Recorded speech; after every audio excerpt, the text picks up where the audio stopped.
First it was Sheryl Swoopes, and then now it is a good friend of hers, actually, that just lost her damn job, bruh.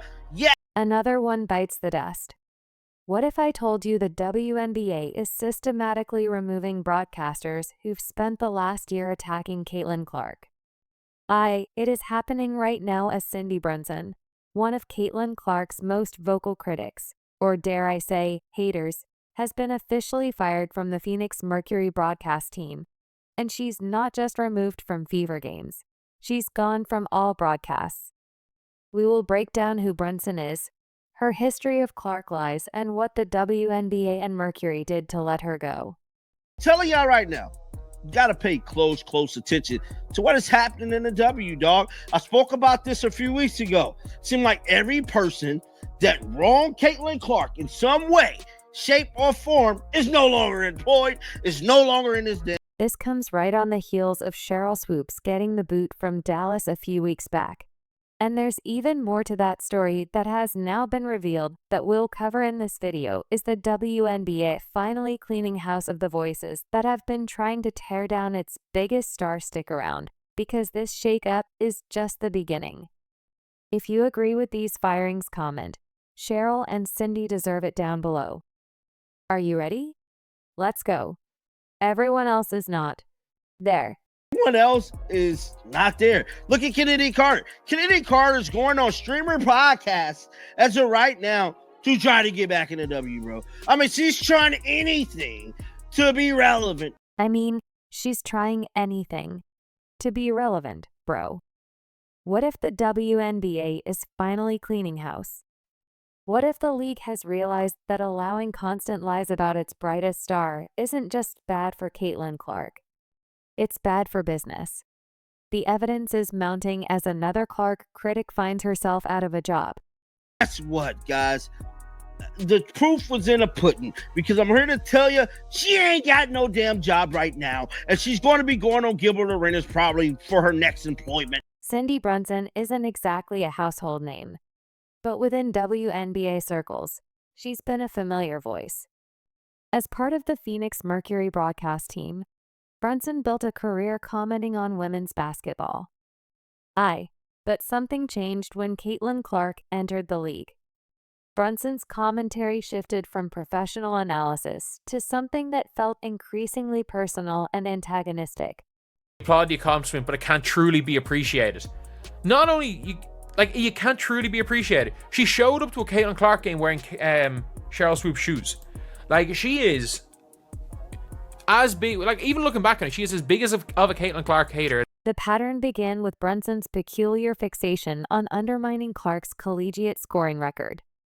Instead of celebrating this historic achievement, Brunson took every opportunity to discredit it, consistently pushing She Swoopes' as accomplishments as somehow more legitimate. This wasn't just a one-time comment or throwaway remark. It became a recurring theme in her commentary, a deliberate attempt to diminish Clark's achievements before she even played her first professional game. But Brunson's campaign against the Fever ecosystem went beyond just targeting Clark. She bizarrely pushed a narrative that Kelsey Mitchell, the Fever's established star at that time, wanted out of Indiana. This claim came despite Mitchell's own words and actions showing her commitment to the team. It was as if Brunson was trying to manufacture drama and division where none existed, potentially damaging team chemistry during a pivotal season for the franchise. Obviously, we've seen her trying to basically get Kelsey Mitchell off the Fever, but someone just said stay the F away from the Fever. The Mercury commentator didn't stop at the players. She extended her hostility to the fan base itself. Brunson's comments about Fever supporters crossed the line from basketball analysis to inflammatory attacks. She seemed particularly bothered by the surge of new fans Clark brought to the game, treating them not as welcome additions to women's basketball, but as unwanted interlopers who didn't deserve a voice. Cindy Brunson is saying that she just thought it was a doppelganger situation, and that this wasn't Sydney Colson trying to make fun of Monica Stanano. Then maybe, like, it wouldn't look as bad, but her explanation was awful.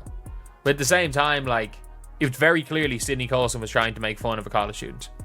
You're almost 50 years old. Why are you on this app causing so much drama? Perhaps most revealing about Brunson's agenda was her decision to mock Monica Ano Clark's former Iowa teammate. This showed that her negativity wasn't limited to just Clark, but extended to anyone in Clark's orbit by taking shots at a young player who wasn't even central to WNBA storylines. Brunson revealed that this wasn't about basketball analysis. It was personal.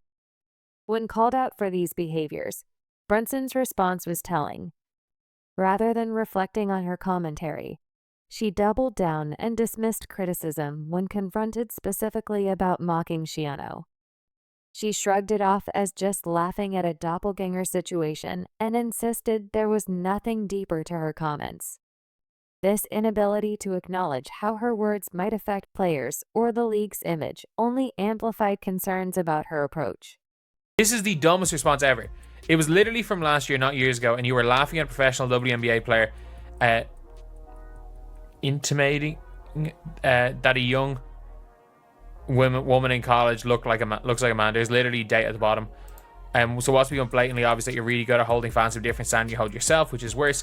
And this would be like, she probably could have explained herself better, but like, and in fairness, she did say in hindsight she didn't.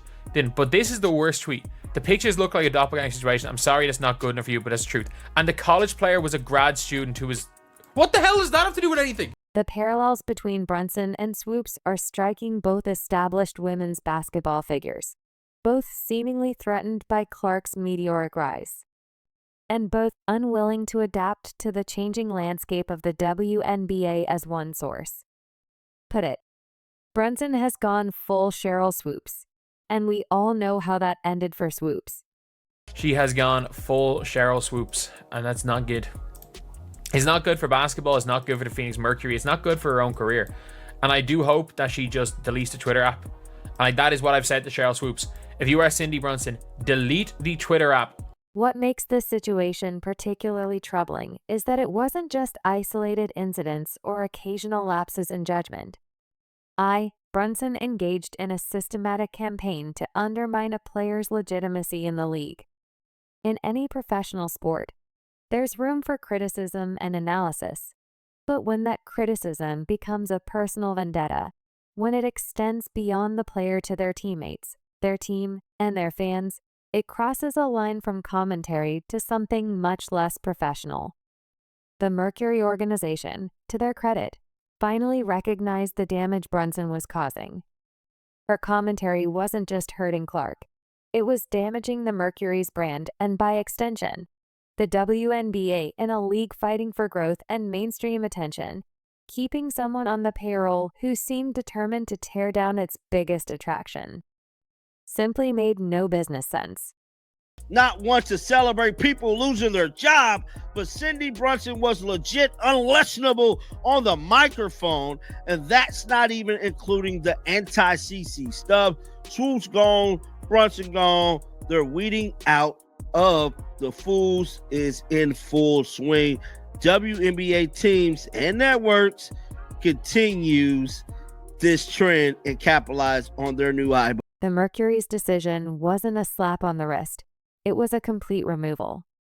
When teams typically handle problematic broadcasters, there's a well-established damage control playbook. Reassign them to less visible games, issue a carefully worded apology, or impose a brief suspension. But Phoenix chose a different path entirely, scrubbing Brunson from every single broadcast on their 2025 schedule, not just the Fever matchups. Cindy Brunson. Cindy Brunson, all right? Apparently she has been fired as well. Got clipped. And yeah, if you don't know this person, she was really nasty as well. I didn't necessarily talk about her too much, but yes, she was a nasty individual. She was a nasty individual. This comprehensive removal speaks volumes about how the organization viewed the situation. They didn't see this as a Caitlin Clark problem that could be solved by keeping Brunson away from Indiana games. They recognized it as a Cindy Brunson problem that affected their entire broadcast operation and by extension their relationship with fans and the league like nobody. Nobody. Skip Bayless, to his credit, he knew who Lindsay Whalen was, he knew who Maya Moore was, wanted to have a conversation. So the fact that Stephen A is using my sister Sheryl Swoopes for clicks and likes is horrifying. And I implore everybody that can hear my voice to push back on Stephen A and say, why won't you have Sheryl on? Why won't you have Monica McNutt back? Because they called him out. He just doesn't want to face the truth. And he wants to line up in the narrative behind everybody else that Caitlin Clark came down the mountain with tablets in her hand to save the WNBA. What's particularly telling is the timing. The Mercury waited until after the 2024 season concluded before making this announcement. This wasn't a knee-jerk reaction to one inflammatory comment or a hasty decision made under public pressure. It suggests a deliberate, calculated evaluation of Brunson's overall impact on their brand. The organization took their time, assessed the situation thoroughly, and made a strategic decision away from the immediate spotlight of an ongoing season. The newsflash, the W didn't need saving. It just needed promotion. The product has never been the problem. It has always been the promotion. And part of the problem comes from the fact that Stephen A. Smith makes more money than God. So when it came to showing games at different times of the day and getting advertisers to line up, they had to pay Stephen before they could do right by the WNBA at ESPN, which is why ESPN lost out on this new multi-billion-dollar deal that involves 3 different platforms outside of ESPN. I just wanted to get that off my chest. The announcement itself was notably understated. Brunson's name simply vanished from the team's broadcast lineup for 2025. No dramatic press release, no public explanation, just absence. This quiet approach suggests the Mercury wanted to move forward without drawing additional attention to the controversy, treating it as a business decision rather than a public spectacle. Fan reactions throughout the season likely played a significant role in this decision. Social media was ablaze with criticism of Brunson's commentary, with viewers becoming increasingly vocal about their dissatisfaction. One fan on Twitter didn't mince words. She's just 100% a disgrace. No if and or buts about it, has no business being in any sports job, period. Another pointed out what they saw as an attention-seeking pattern. She is clearly trying to get attention. If you notice, before she joined the hate wagon, she barely had any interaction on her page, joins the haters, and now she has more engagement. How sad to treat young women the way she is. Phoenix Mercury should be embarrassed. So, would you say you're protecting or helping Caitlin Clark with this type of statement that you dropped last year? How about you press Sheryl Swoopes to do the right thing and stop picking on Caitlin Clark? Stop saying nonsense about Caitlin Clark. Stop the race hate with Caitlin Clark. You so ready to press somebody, press your friend. Press your... These weren't isolated complaints. The groundswell of negative feedback created substantial pressure on the organization to take action. When fans start directly tagging your team account to express embarrassment about your broadcaster, that's a problem no sports franchise can ignore. Behind the scenes, it's reasonable to assume the Mercury faced pressure from multiple directions. While specifics of internal communications aren't public, the comprehensive nature of their response suggests the concerns weren't limited to fan reactions alone. The WNBA itself, invested in protecting its image, and the marketability of its rising stars may have exerted influence. Sponsors too likely raised eyebrows at commentary that undermined one of the league's biggest draws. It seems like the WNBA is listening to the fan base, right? not just going after podcasters or just YouTubers, but going after the ones that are tied into the WNBA media. And I'm glad to see this, man. I'm glad to see them cleaning it up. Because last year was abysmal, man. Was abysmal. I mean, you had asinine take on asinine takes, all right?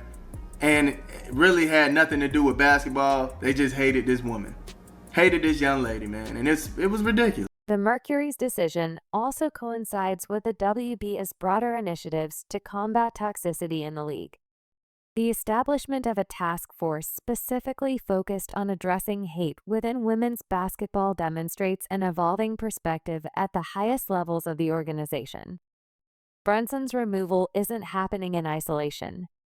It's part of a shifting landscape where antagonistic commentary toward the league stars is no longer acceptable business practice. What makes this action particularly significant is that it wasn't taken halfway. The Mercury didn't try to find a middle ground or test the waters with a limited punishment. They made a clean break, signaling to everyone, fans, players, sponsors, and other broadcasters that certain behaviors have consequences. This wasn't about silencing criticism of Clark or any player. It was about maintaining professional standards in their broadcast team. Phoenix Mercury revealed a revamped 2025 local broadcast lineup without any mention of Cindy Brunson. The Mercury's decisive action raises an interesting question. Was this an isolated team decision, or part of something much larger? As it turns out, another domino has fallen in what appears to be a league-wide house cleaning, and this time it involves Clark's most vocal critic. Looks like the Dallas Wings have left off Mrs. Sheryl Swoopes on the broadcasting team for the 2025 season. If you guys remember, Sheryl Swoopes, she was on the broadcasting team last year. Last year, right? The Dallas Wings' removal of Sheryl Swoopes from their broadcast team initially seemed like a single organization taking a stand. But now there's concrete evidence of something more coordinated happening behind the scenes in a move that's sending shockwaves through WNBA media circles. Swoopes has been quietly scrubbed from the league-sponsored Queens of the Court podcast. This isn't speculation.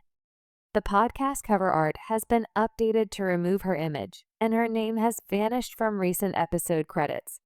But now there's a story that goes with it. It looks like they booted Swoopes from the Queens of Court podcast. Now, Just Jordan has a podcast and she has guests on. The WNBA listened to the new fans, looked at the facts, and acted accordingly. And we all know this was a Caitlin Clark hate fest last year, right? I mean, seriously. And there they are. That's the old cover for the podcast. And this is the new for the podcast, and this is the new one. What makes this second removal so significant is its timing. Rather than allowing the Dallas situation to blow over as an isolated incident, the WNBA has taken additional steps to distance itself from Swoopes. The podcast removal wasn't announced with fanfare or explanation. It happened quietly, almost as if hoping no one would notice. But when a Hall of Famer disappears from league-sponsored content shortly after being dropped by a team, it's impossible not to connect the dots. This pattern reveals something deeper about Swoopes that goes beyond her comments about Caitlin Clark. Her coaching tenure at Loyola University Chicago offers illuminating context. After a mass exodus of players, Loyola fired Swoopes amid troubling reports about her treatment of student athletes. Former players described an emotionally volatile environment where Swoopes would cry during games and practices, threaten scholarships, and inappropriately share personal information. Loyola University basketball coach Sheryl Swoopes, she's under investigation, accused of mistreating players. College coach is not only under fire, but under investigation after reports that the majority of her roster has decided to leave. One former Loyola player, Kate Swan, delivered a particularly damning assessment. Just because you're a great player doesn't mean you're a great coach. This history of belittling and humiliating players at Loyola creates a concerning pattern that continued into her broadcasting career, where her comments about Clark weren't innocent mistakes, but appeared calculated to diminish a rising star's achievements. Mistreated players. It was the environment she had created. I was belittled, humiliated, made to feel extremely small. Head coach since 2013. Last year, 5 of her players reportedly transferred to different programs. And this year, a reported 10 of the team's 12 players aren't planning on coming back. Remember those comments about Clark being in her 5th college season when it was actually her 4th? Or the absurd claim that Clark took 40 shots per game when Swoopes dismissed Clark's record-breaking performances with. So is it truly a broken record? I don't know. I don't think so. It wasn't just criticism. It was part of a deliberate campaign to undermine Clark's legitimacy. Grasping back, Caitlin. If you're going to break a record, to me, if it's legitimate, you have to break that record in the same amount of time that that player set it. Okay. Right? So if Kelsey Plum set that record in 4 years, well, Caitlin should have broke that record in 4 years. But because there's a COVID year and then there's another year, you know what I mean? So she's already had an extra year to break that record. So is it truly a broken record? The simultaneous removal of both Swoopes and Brunson from their respective roles around the same time points to a deliberate league-wide strategy. 2 former players, 2 broadcasters, 2 vocal Clark critics both gone. The mathematical probability of these being coincidental decisions is virtually 0. While the WNBA hasn't issued explicit statements about maintaining professionalism and broadcasting, their actions speak volumes by removing voices perceived as detrimental to its rising stars from both team broadcast and league-sponsored content. The WNBA is sending an unmistakable message about the type of commentary it wants associated with its brand.